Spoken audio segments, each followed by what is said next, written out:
Kau urapi setiap ibadah ini Tuhan dari awal pertama sampai pada akhirnya. Bila Roh-Mu yang bekerja dalam kehidupan kami Tuhan, dalam ruang hari ini hanya Roh-Mu saja Tuhan. Bila Roh-Mu tercurah atas kami dan kami mau meninggikan Kau di atas segalanya, karena Kau yang termulia dan berdiri kami Tuhan. Terima kasih Tuhan. Kami serahkan ibadah ini dalam yang tangan kuasa-Mu, di dalam nama Yesus kami berdoa. Amin. Sinar kemuliaan Tuhan tercurah atas kita semua, Roh-Nya tercurah bagi kita menguning dalam hidup kita semua.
percaya kepada Allah, Bapa yang Maha Kuasa, dari langit dan bumi, dan kepada Yesus Kristus, Anaknya yang tunggal Tuhan kita, yang dikandung daripada Roh Kudus, lahir dari anak darah Maria, yang menderita di bawah pemerintahan Pontius Pilatus, disalibkan, mati dan dikuburkan, turun ke dalam kerajaan maut. Pada hari yang ketiga, bangkit pula dari antara orang mati, naik ke surga, duduk di sebelah kanan Allah, Bapa yang Maha Kuasa, dan akan ada di sana untuk menghakimi orang yang hidup dan yang mati. Aku percaya kepada Roh Kudus, gereja yang kudus sana, persekutuan orang kudus, pengampunan dosa, kebangkitan daging, dan hidup yang kekal. Amin. Puji Tuhan. Tuhan tahu tentang kehidupan kita.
Tuhan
biasanya kita akan mendoakan kebenaran firman Tuhan.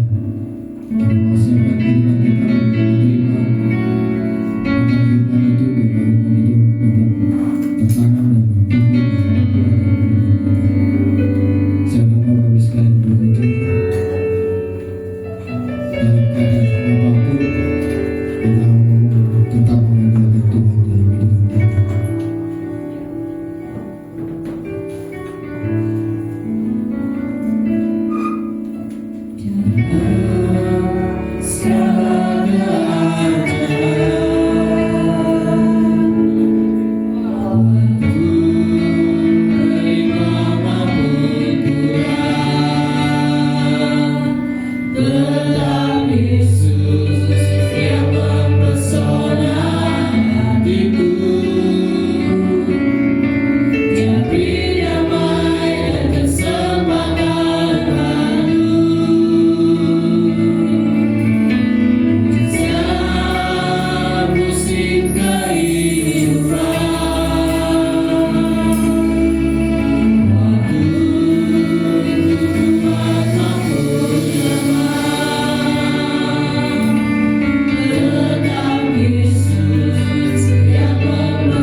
hamba-Mu, sehingga Tuhan setiap kata, setiap yang hamba perkatakan itu daripada Engkau. Firman-Mu itu menjadi kekuatan bagi kami. Firman-Mu adalah pelita bagi kaki kami. Kami siapkan hati kami siapkan hidup kami untuk menjadi pelaku firman. Terima kasih Bapa, terpuji nama-Mu. Haleluya, amin. Sekarang duduk. Terima kasih untuk para pendengar dan para pemain musik yang luar biasa. Shalom. Lama gak ketemu saudara? Berapa tahun ya? Saya kangen dengan wajah-wajah yang luar biasa. Dan Ibu Gembala, puji Tuhan, pada pagi hari ini saya diberi kesempatan untuk menyampaikan isi hati Tuhan. Semua bukan karena hebat dan kuatnya kita saudara, tetapi ada kasih Tuhan yang tidak pernah lepas dari hidup kita. Ada kasih Tuhan yang selalu ada menyertai saudara dan saya. Saudara sampai hari ini sehat, kuat, itu karena Tuhan cinta. Di sini semua sehat saudara, amin. Di sini semua masih ngantuk, amin.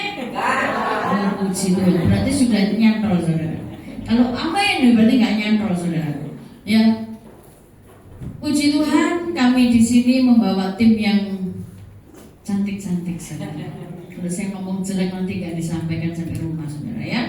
Ada adik saya yang tetap seperti dulu dan sampai sekarang adalah gemoy. Ya, ini Fani. Terus adik saya yang satunya lagi yang cantik juga saudara. Yuk kita berdiri. Nggak mau berdiri sana nih. Ya, itu ya.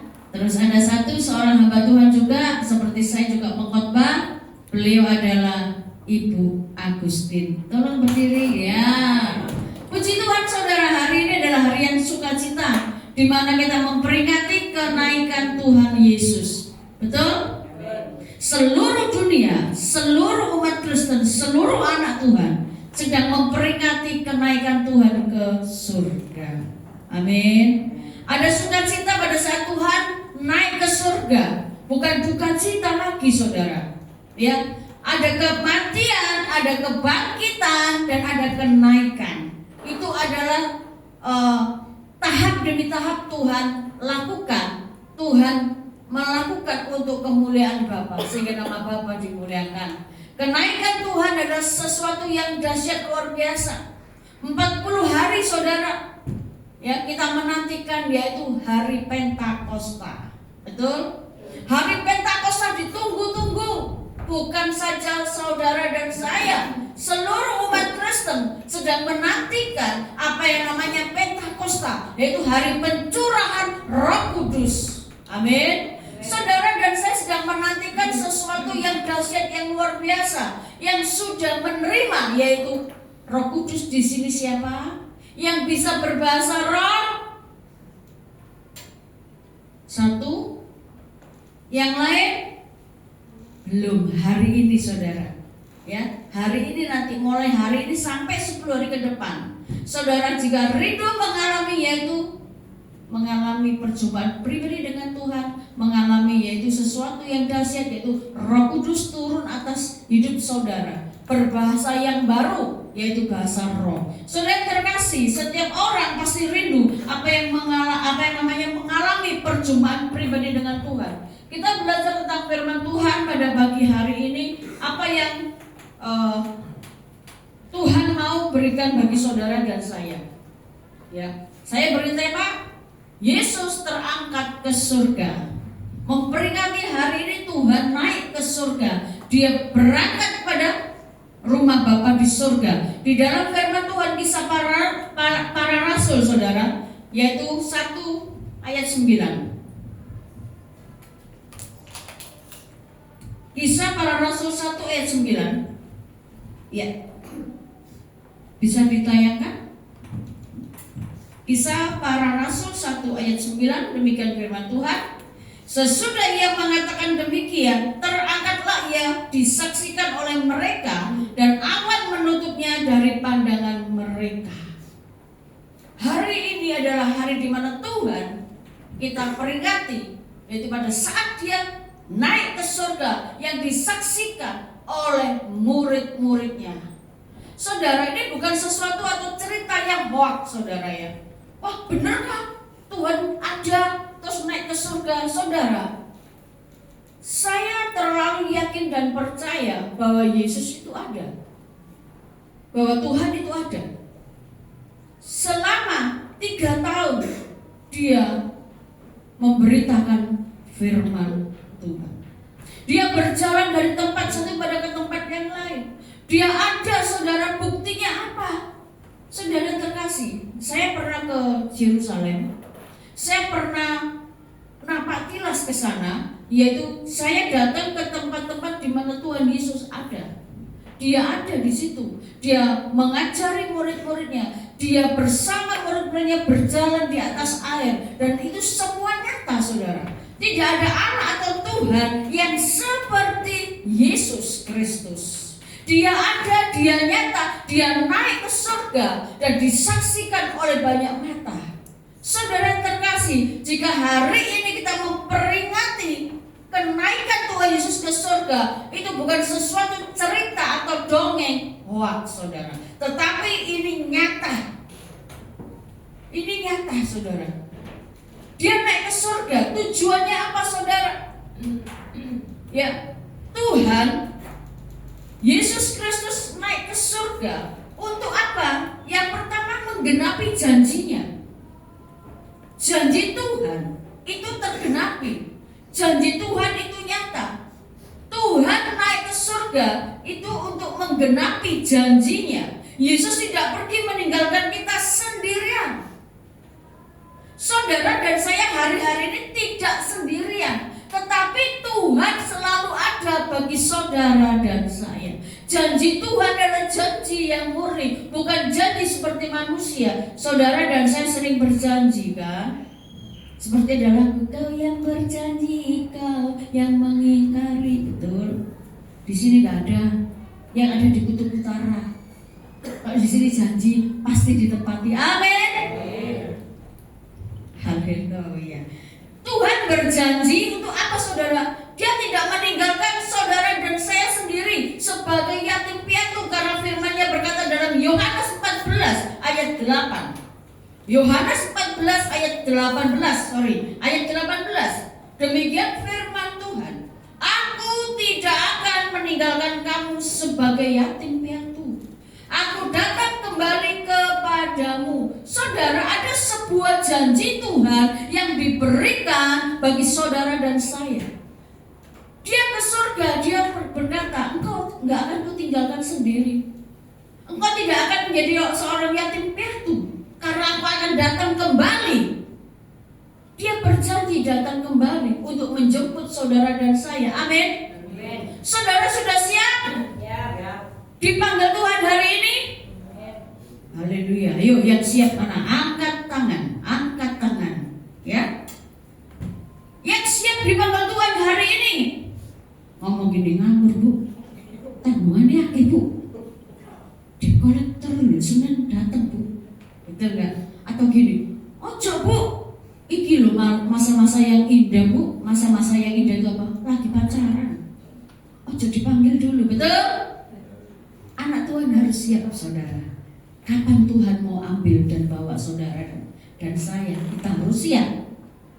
Kalau dipanggil Tuhan, nak pulang, ngomongnya gini, ngawur Tuhan, dosa ini Pak Tuhan. Betul nggak?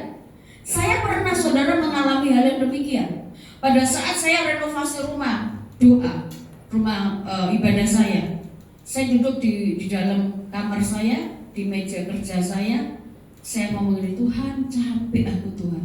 Tuhan ngomong, pulang yuk. Kaget saya, saudara. Saya cari suara sopo gitu. Pulang kemana gitu. Terus saya ngomong, jangan Tuhan, tugasku belum selesai. Ya sudah. Dan itu terjadi lagi, saudara. Di tahun 2024, di akhir bulan, di akhir tahun, saya mengalami apa namanya koma, saudara. Saya sudah berangkat, tapi balik mana, saudara?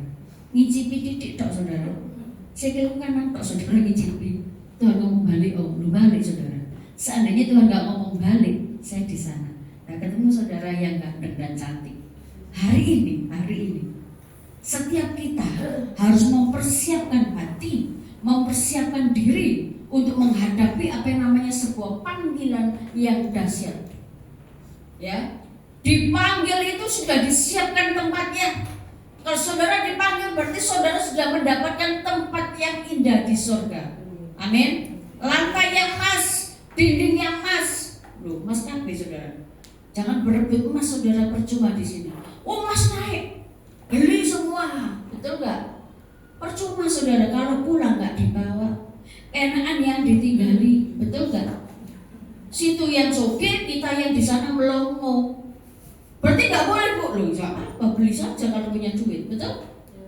Jangan berbondong-bondong seperti orang dunia ini, menyimpan harta di dunia itu banyak engat dan karat.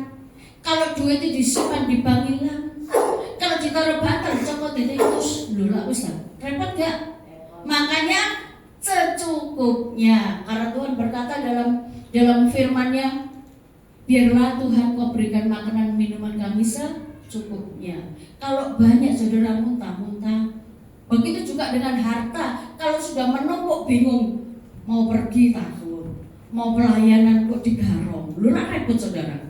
Mendingan bebas pikiran, mau pergi, mau kemana, seperti saya coba. Jomblo-jomblo yang bahagia, mau kemana-mana, tiada yang melarang. Kalau punya bojo kemana-mana, dilarang terus. Betul gak? Ibu-ibu ngomong, bu, bener bu. Istrinya ngomong gitu, suaminya, oh Bu Evi bener ngomongnya gitu. Aku kalau mau pergi ke sini, Pak mau kemana? Loh, betul gak? Kalau jujur seperti saya, nggak ada sih ngomong, mah kemana? Orang enak yuk. Kepingin orang sing larang, lo coba pergi gitu loh. Tapi tak lihat di pinggir orang enak saudara. Sopo sing larang? Tuhan Yesus. Amin saudara. Itu tujuan yang pertama, menggenapi janjinya. Yesus tidak pernah yaitu meninggalkan saudara dan saya sendirian. Di saat saudara berduka cita, nangis, geru-geru, Tuhan ngomong, nah tenang ya apa sih Tuhan, tenang bagaimana sih Tuhan, hidupku susah, hidupku sengsara. Saudara semalam ada datang ke tempat kami, pasangan suami istri, yang suami tidak bekerja, istri tidak bekerja, ribut saudara. Yang satu ngomong cerai saja, yang satu ngomong, loh ini omahku, loh aku yang melu urunan tuku, loh repot saudara. Akhirnya apa yang terjadi? Ya karena dia menyakiti hatiku. Yang satu ngomong, aku juga begitu. Wis rame saudara, tak cari no pedang gak ono saudara. Kalau ada pedang tak suruh pedang-pedangan di depan saya saudara. Ribut saudara, saya ngomong tenang. Satu persatu cerita. Akhirnya mereka satu cerita, yang satu menyela, saya bilang, tenang, biar dia bicara dulu. Setelah dua-duanya ngomong saudara, saya mengambil sebuah keputusan. Semua ini karena duit. Orang kalau nggak punya duit saudara susah. Tetapi kita jangan menjadi orang yang mamon. Betul? Kita harus mengendalikan uang. Kita nih bosnya duit. Duit itu harus nurut sama kita, bukan kita yang nuruti duit. Petok, beli. Pengen apa beli? Saya ngomong, semua awalnya dari keuangan. Dulu waktu punya uang banyak, pernah ribut. Enggak, minta apa aja tak belikan. Loh sekarang, ya tidak bisa beli, kok enggak punya duit. Loh iya bener deh. Lalu kamu beli karena duit itu piye? Masa bayarnya doa. Habis beli, terima kasih ya, tak bayar dengan doa. Waduh saudara, pulang nyenyetun saudara. Betul nggak? Nggak ada. Saya ngomong harus tahan diri. Betul? Bapak-bapak dan ibu-ibu, keadaan dunia nggak semakin baik, tapi janji Tuhan terus ada bagi saudara dan saya. Dia menyertai, dia ada di segala musim hidup saudara. Tuhan itu ada. Amin. Kalau Tuhan sudah berjanji, dia pasti menggenapi. Itulah janji Tuhan yang pertama waktu dia naik ke surga. Yang kedua, dia berjanji juga saudara. Apa yang Tuhan? Kenaikan Yesus Kristus ke surga bukan sebuah ratapan, namun berkat. Loh, kok bisa Bu? Ayo kita baca firman Tuhan supaya gak salah paham ya. Lukas 12 3. Demikian firman Tuhan. Lukas 24 ayat 50. Lalu Yesus membawa mereka ke luar kota sampai dekat Betania. Di situ ia mengangkat tangannya dan memberkati mereka. 51. Dan ketika ia sedang memberkati mereka, ia terpisah dari mereka dan terangkat ke surga.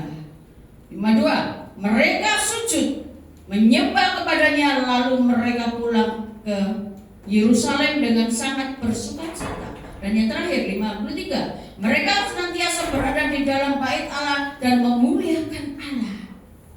Tuhan itu ke surga tidak nganggur, saudara.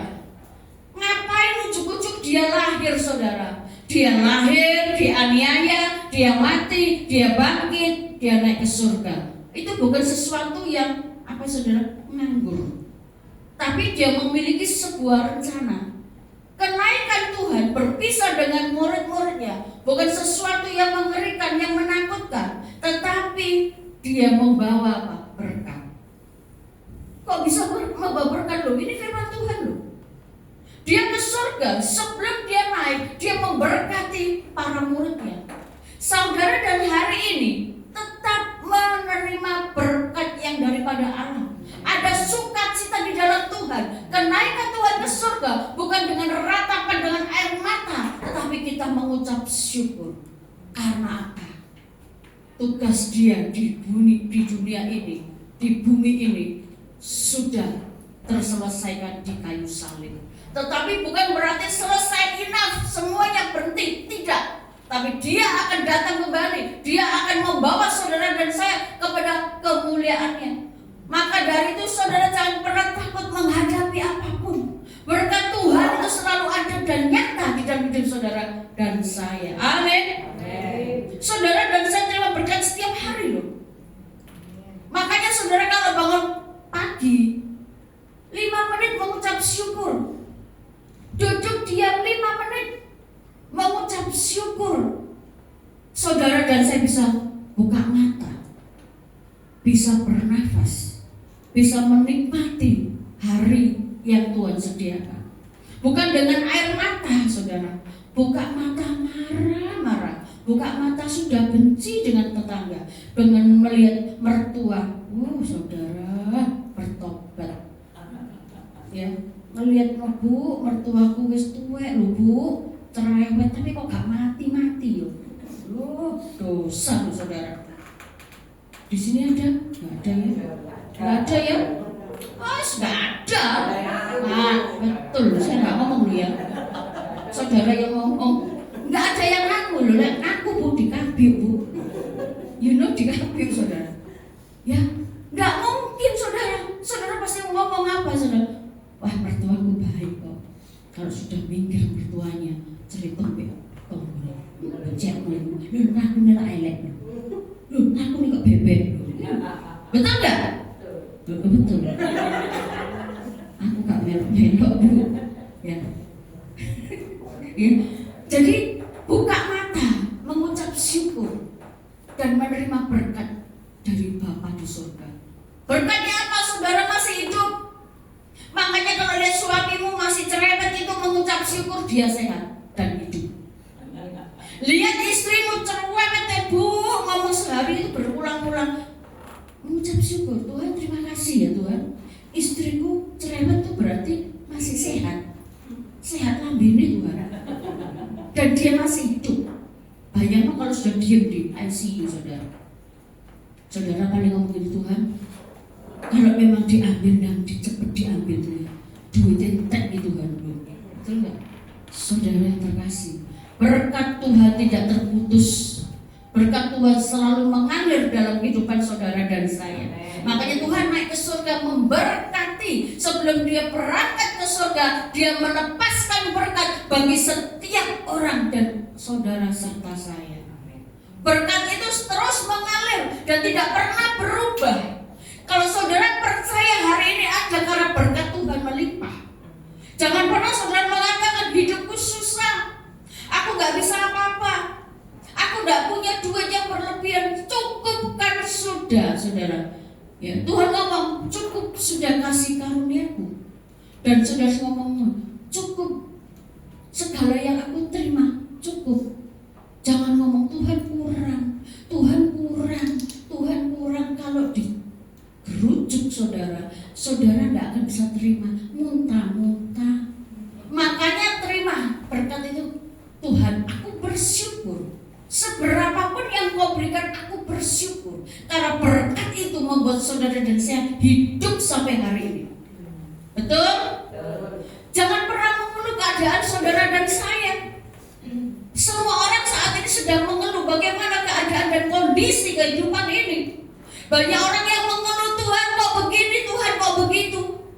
Kok gak ada berkat yang besar yang turun dalam hidupku. Saudara, berkatnya sudah lebih besar daripada yang dipikirkan. Kalau saudara di ICU, nafas bayar saudara. Betul nggak? Nyewa alat sih bunyi tik tik tik, ini bayar saudara. Betul nggak? Manggil dokter di mek-mek tak 250 saudara. Ngemek-ngemek tak saudara. Dinteni terus, kok gak datang dokter? Ayo coba sama Tuhan. Kok gak datang ya Tuhan? Pernah ngomong gitu? Ngawur bu, Tuhan datang lah disentek bu. Pulang lah bu. Itu loh manusia. Ya, kalau saudara percaya dengan Tuhan, kondisi saudara hari ini tuh, katakan aku mengucap syukur. Ayo katakan biar gak ngantuk. Aku mengucap syukur. Kalau saudara bisa mengucap syukur dalam segala hal, berkat itu akan mengalir dalam kehidupan saudara dan saya. Saudara, keadaan saya, Pak Yoni mengerti. Waktu saya lagi renovasi rumah ibadah, Pak Yoni yang kerjain, dia tahu ambekan Senin Kamis ya Pak ya. Lu benar saudara, orang duit, tapi Tuhan ngomong kerjakan apa? Covid kerjakan, duitnya sopo. Tuhan bilang kerjakan. Sopo sih dipanggil dikerjakan ini. Tapi saya memiliki iman. Dengan modal berapa? 700.000. Bisa jadi renovasi rumah 165 juta, termasuk alat musik dan semuanya. Itu bukan karena saya hebat, orang dia duit, tapi Tuhan sediakan. Amin saudara. Kalau saudara percaya kepada apa yang namanya mujizat, itu milik Tuhan. Yang sakit Tuhan sembuhkan. Yang saya koma, yang katanya dokter sudah tidak ada harapan, tapi di dalam Tuhan ternyata saya sampai hari ini punya harapan masa depan penuh pengharapan. Itu milik Tuhan. Saya bisa bangun saudara 10 hari saudara, berapa kali saya koma. Tapi kalau bukan waktunya Tuhan, Tuhan panggil saya tidak. Tuhan panggil cuma ngomong gini loh, kasih tugas kepada saya, lakukan ini. Kalau tugas saya sudah selesai, Tuhan ngomong, aku akan mengajak kau pulang ke rumah Bapak. Ada sebuah janji Tuhan bagi saya, dan saya sedang menanti-nantikan itu. Tinggal berapa yang harus saya lakukan, pekerjaan apa yang harus saya lakukan, saya lakukan. Cuma saya dan Tuhan yang tahu. Amin saudara. Mari kita memperingati sesuatu yang dahsyat hari ini. Dan yang ketiga, dengan kenaikan Tuhan ke surga, membuka jalan bagi Roh Kudus turun atas saudara dan saya. Kalau Tuhan tidak naik ke surga, Roh Kudus tidak turun. Makanya ada sebuah kata, yaitu kenaikan Tuhan ke surga membawa kenikmatan bagi manusia di hidup di dunia ini, yaitu karena Roh Kudus, Roh penghibur datang bagi saudara dan saya. Kita baca dalam Yohanes 16. Yohanes 16 ayat 7-8. Ya, demikian firman Tuhan. Namun benar yang kukatakan ini kepadamu adalah lebih berguna bagi kamu jika aku pergi. Sebab jikalau aku tidak pergi, penghibur itu tidak akan datang kepadamu. Tetapi jikalau aku pergi, aku akan mengutus dia kepadamu. Dan kalau ia datang, ia akan menginsyafkan dunia akan dosa, kebenaran dan penghakiman. Ya, jadi bukan sesuatu yang sia-sia dengan keberangkatan Tuhan ke surga, kenaikan Tuhan ke surga, tapi dia memiliki misi yang dahsyat, memiliki janji yang luar biasa bagi saudara dan saya. Dia naik ke surga, dia memberikan seorang penghibur, yaitu penolong, Roh Kudus. Ya, Roh Kudus ada dalam hidup saudara dan saya. Bagaimana tandanya? Kalau saudara melakukan sesuatu, rasanya kok gak enak ya aku melakukan ini, itu Roh Kudus. Terus jangan menentang saudara. Saya pernah saudara beberapa tahun yang lalu ya, pada saat itu saya akan pelayanan di Jakarta. Saya tidur siang, terus Tuhan ngomong, suruh lihat video saudara. Saya waktu itu CD ya, saya putar CD tentang sebuah KKR.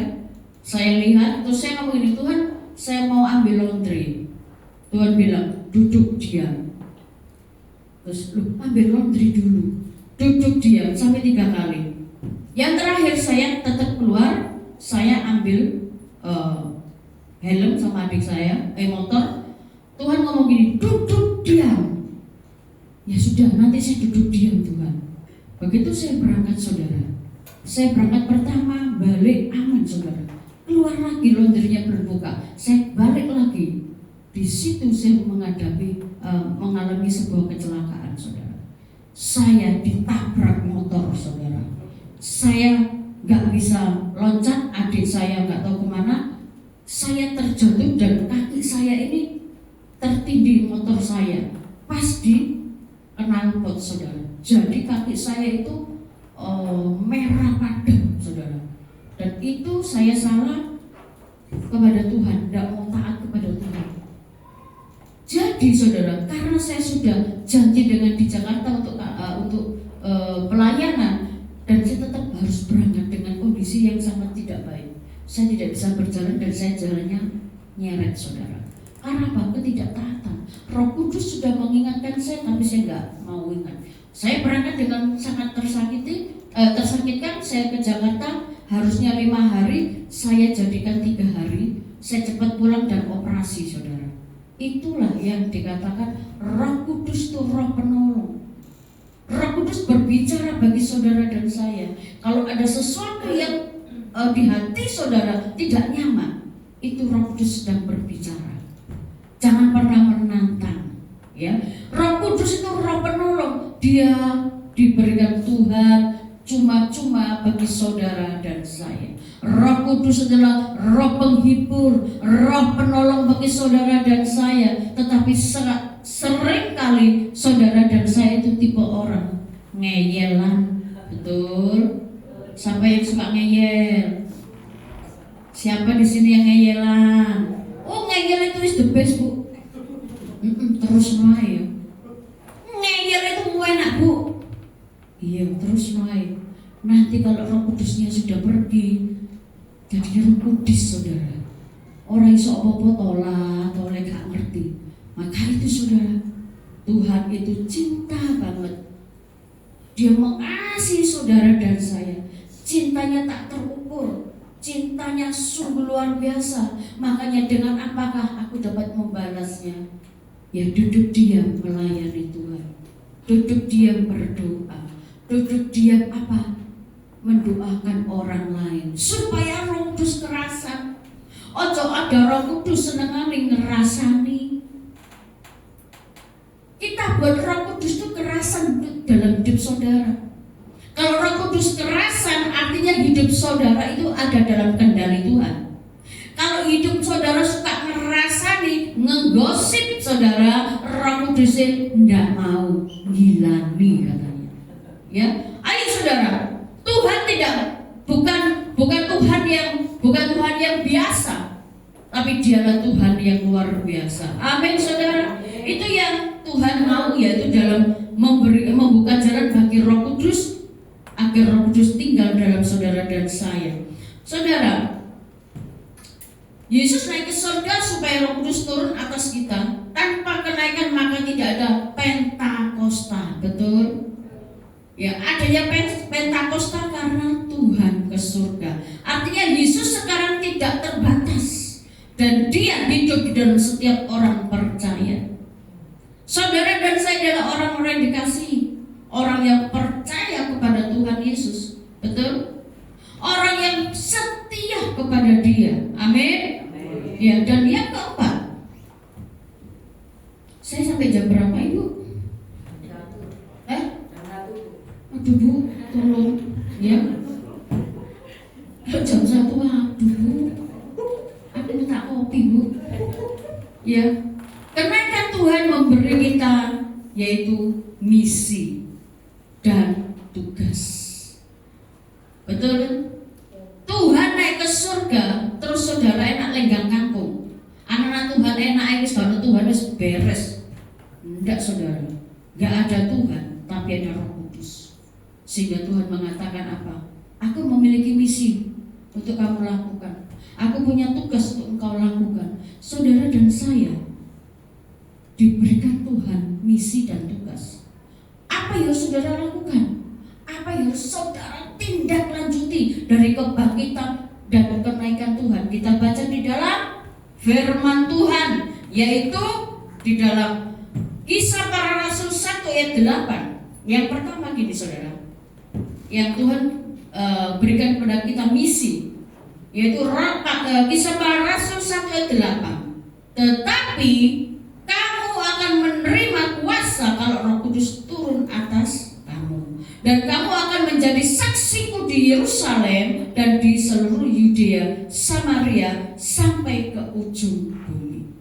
Ini Tuhan mau saudara dan saya melakukan.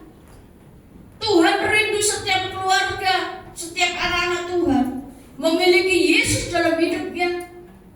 Ya, beri tugas, oke Tuhan dilakukan. Dari mana? Samaria, Yudea, sampai ke ujung bumi. Di Samaria itu aja susah saudara. Ya, dulu di Yerusalem dulu. Yerusalem itu keluarga. Betul nggak? Kalau keluarganya berantakan tuh melayani orang, pantas nggak saudara? Wih, becek no. Betul nggak? Guayai. Tuhan memberkati. Engkau akan dipakai Tuhan. Noleh ke belakang betul. Betul nggak? Ngomong bahasa Jawa saudara, bahasa Surabaya. Noleh nang buridul, ya betul. Loh, keluarganya dulu berantakan. Terus ngomongi orang, pantas nggak? Ngomongi orang bawa anak ke gereja, anak orang pernah gereja. Piye? Nggak bisa saudara. Yerusalem dulu, keluarga dulu. Kalau keluarganya sudah benar di hadapan Tuhan, ya, bukan berarti tanpa dosa saudara tidak akan pernah terluput. Ada damai sejahtera dalam keluarga, ada sukacita, kesatuan hati, orang tua dan anak saling mengasihi, bukan gontok-gontokan, istri dan suami yang saling mengasihi, bukan becek-becek no saudara. Betul? Gue geran tok gara-gara beras sakon saudara. Berapa banyak di antara saudara dan saya hari ini yang berdoa untuk kebutuhan jasmani, tapi bukan itu yang Tuhan mau. Bukan hanya masalah makanan. Ada Tuhan ngomong begini saudara, manusia hidup bukan karena roti dan sekarang saya tambahin, bukan hidupnya bukan karena butuh roti saja, tetapi wifi. Di wifi makan, wifi-nya piro bu, wifi-nya piro, betul nggak? Di rumah kalau nggak ada wifi podo gini saudara, nggak punya bojo nggak apa-apa, pokoknya wifi, betul? Di sini enggak, di sini baik semua. Ya, baik ya untuk utara saudara. Lek kalau wifi gue kira dewi, anak-anak muda orang iso main game, tidak bisa nonton CEO, betul kan? Rajin sekarang CEO, saya lihat tuh, iya CEO ya. Tiba-tiba mari melarat jadi CEO saudara. Di ini film gampang saudara. Saudara dan saya gampang nggak jadi CEO saudara? Gampang saudara. Saya tidak mau kalah, saya juga CEO-nya Tuhan Yesus. Loh iya dong. Ya, mari saudara. Manusia hidup bukan karena roti saja, bukan karena wifi saja, tetapi firman Tuhan itu harus ada dalam hidup saudara dan saya. Kalau hidup saudara memiliki firman, itu adalah roti kehidupan, itulah sumber kehidupan, itu adalah apa? Sumber dari segala sumber iman saudara. Firman itu adalah kekuatan. Firman itu membawa damai sejahtera. Makanya Tuhan mengatakan di sini saudara, apa tadi yang dikatakan? Yerusalem, Yudea, Samaria sampai ke ujung bumi. Tuhan memberikan ke saudara misi untuk kemuliaan Tuhan. Saudara dan saya harus mengemban misi itu, menjalankan bagi kemuliaan Tuhan. Amin saudara. Saya ini bukan hamba Tuhan dulu saudara. Saya bukan pendeta. Tapi Tuhan pakai saya, Tuhan panggil saya untuk ada di ladang Tuhan, bekerja di ladang Tuhan. Saya meninggalkan apa yang namanya atribut apa? Kekayaan. Saya meninggalkan semua keduniawian saya. Saya tinggalkan apa yang selama bertahun-tahun saya kerjakan. Karena Tuhan panggil saya, langsung nurut bu, enggak. Lah ngapain? Jadi pendeta, hidup dari iman loh, gak enak, betul? Hamba-hamba Tuhan, ibu pendeta, betul ibu gembala, hidup oleh iman saudara. Hidup tidak pernah melihat apa besok itu apa enggak.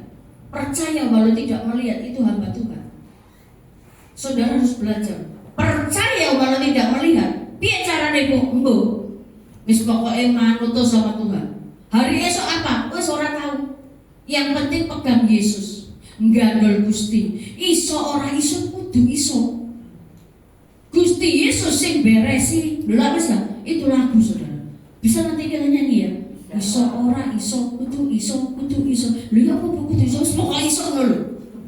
Kalau saudara dan pokoknya iso, nasi satu piring bisa makan 5 orang saudara. Bukan 5.000 orang saudara. Zamannya Tuhan 5 roti 2 ikan. Yang makan berapa orang? 5.000, belum termasuk ibu-ibu. Lala ibu-ibu bawa kresek entek. Gak ada yang namanya sisa 12 bakul. Puji Tuhan, dulu gak ada kresek. Sekarang saudara, kalau ada perjamuan kasih, ibu-ibu wis pinter, bawa kresek dewi-dewi saudara. Gembala ibu ngomong wis entek dhisik. Tolak, kalau itu mangan opo iki? Itulah ibu-ibu zaman sekarang. Enggak ya Bu ya? Wah, di sini enggak ada ya. Oh, puji Tuhan. Berarti sebetulnya putaran terus yang ada. Ya. Terus yang kedua, di dalam Matius 28 ayat 19. Matius 28 ayat 19. Ya, demikian firman Tuhan. Karena itu pergilah, jadikanlah semua bangsa muridku dan baptislah mereka dalam nama Bapa, Anak, dan Roh Kudus. Ini adalah tugas saudara dan saya, memberitakan Injil, menyebarkan kabar sukacita. Jangan pernah takut dengan keadaan saudara. Saudara ngomong begini sering, saya mesti tadi Tuhan suruh, saya mau khotbah itu loh, tapi aku gak wani. Loh kenapa? Aku takut. Loh kenapa? Aku kalau mau memberitakan firman terus di belakangku kayak celur ya Allah. Oh haleluya. Tidak apa-apa, digandeng gak apa-apa Bu. Tapi pokoknya kudus. Lah gak putus orang tuh mereka iso ya. Jadi tugas ini yang Tuhan berikan bagi saudara dan saya. Lakukan bagian saudara. Tidak usah bingung dengan kanan kiri. Kalau saudara melakukan apa yang Tuhan kehendaki, tempat ini penuh. Amin saudara. Banyak kursi-kursi yang masih belum terisi. Waktu saudara berdoa, saudara akan mendapatkan janji Tuhan. Banyak domba-domba yang dikirimkan. Amin saudara. Kita semua belajar, yaitu untuk melakukan amanat agung, memberitakan firman, menyampaikan isi hati Tuhan, supaya nama Tuhan dipermuliakan. Itulah inti kenaikan Yesus ke surga. Memberitakan firman, memberitakan damai sejahtera, itu tugas saudara dan saya. Tuhan tidak pernah bertanya kelak kemudian, berapa harta yang kau miliki, berapa harta yang kau berikan kepadaku. Tidak saudara, tapi dia bertanya, apa yang telah kau lakukan bagiku? Berapa jiwa yang kau sudah berikan kepadaku? Pertanyaannya gak angel saudara, tapi jawabannya angel saudara. Sudah berapa jiwa? Aku tidak pernah bawa jiwa. Loh, piye saudara? Apa yang kau lakukan buat aku? Aku melakukan ya ke gereja Tuhan. Apakah cuma seperti itu saudara? Tidak. Kalau saudara menjadi pelaku firman dan melakukan kehendak Bapa, maka saudara akan memberikan hidup ini benar-benar Tuhan. Ya, seluruh hidup saudara milik Kristus, karena saudara dan saya telah lunas dibayar dengan darah Yesus. Saudara dan saya sudah dilepaskan dari ikatan dosa, kutuk-kutuk keturunan karena darah Yesus yang di kayu salib bagi saudara dan saya. Amin saudara. Tidak ada tidak mungkin di dalam Tuhan. Dia hanya minta kepada saudara melakukan apa yang Tuhan sudah perintahkan pada saat dia naik ke surga. Dia memberikan tugas kepada saudara dan saya. Hendaklah itu kita lakukan supaya nama Tuhan dipermuliakan. Dan kematian yang sampai kepada keberangkatan, kenaikan ke surga tidak sia-sia, saudara. Amin. Siap melakukan kehendak Tuhan.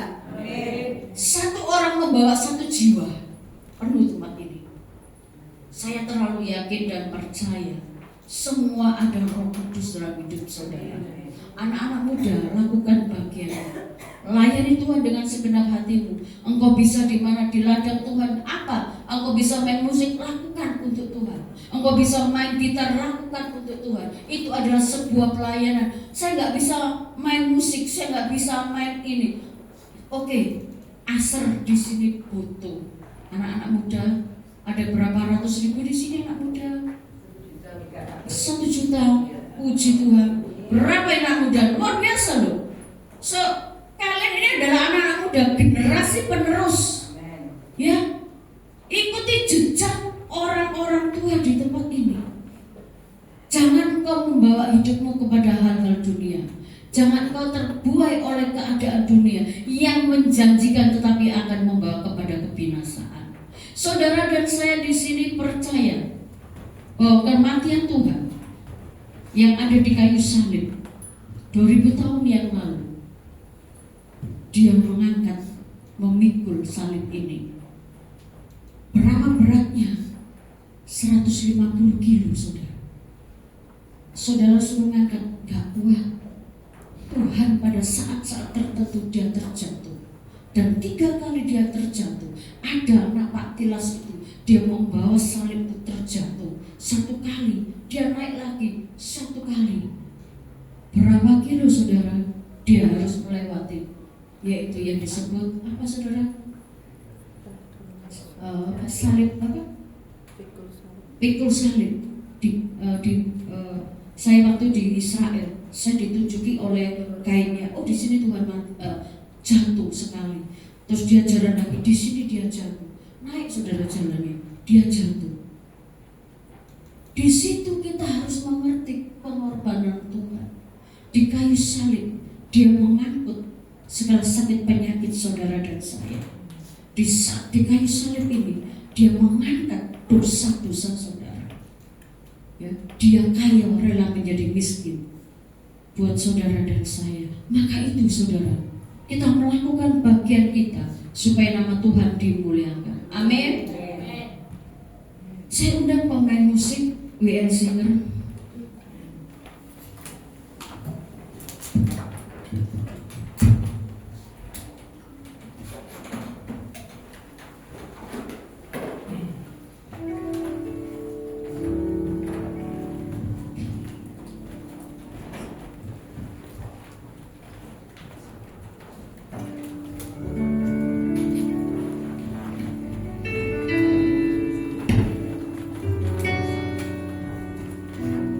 Saudara, hari ini kita merenungkan arti sebuah kenaikan Yesus ke surga.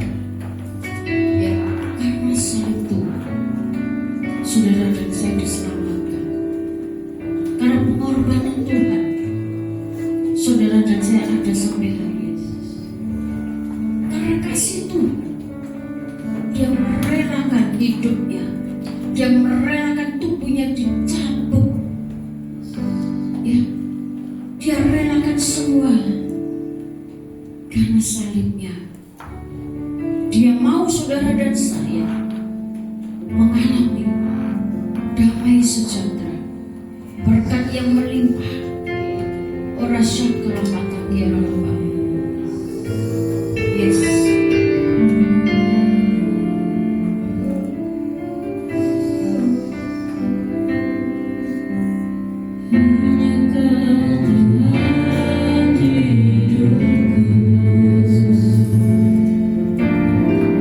Kau berikan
kasih-Mu mulia, kasih-Mu tidak terbatas, darah-Mu yang tercurah yang gantikan kami Bapa. Engkau tidak pernah meratap menyesali, Engkau menerima cambuk, Engkau menerima hujatan, Engkau menerima caci maki. Bahkan saat Engkau ditampar, Engkau tidak pernah membalas. Engkau di kayu salib, Engkau tidak turun untuk membinasakan mereka, karena tujuanmu adalah untuk memuliakan Bapa, dan tujuanmu adalah menyelamatkan kami. Kami bersyukur Bapa, kami bersyukur Yesus.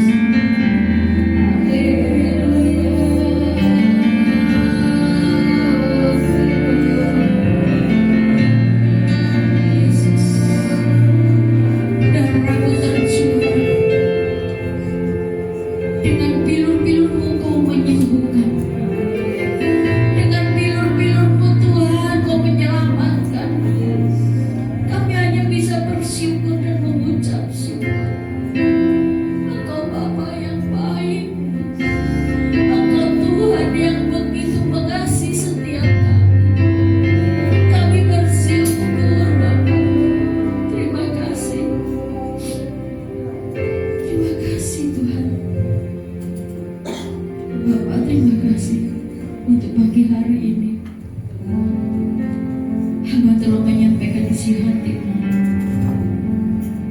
Hamba selesai berbicara Bapak, tetapi Roh Kudus, Engkau terus berkarya dalam kehidupan setiap kami, sehingga pada saat kami luka, kami terbeban, Engkau selalu mengingatkan kami dan menghibur kami. Saat kami lemah, Engkau datang menghibur dan menguatkan kami. Saat kami di dalam jalan gelap, Engkau turun untuk menolong kami.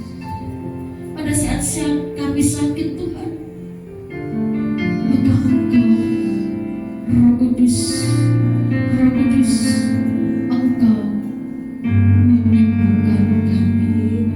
Terima kasih Tuhan, terima kasih. Terima kasih Bapa. Di dalam nama Yesus, Hamba mengucap syukur dan berdoa bagi jemaat tempat itu.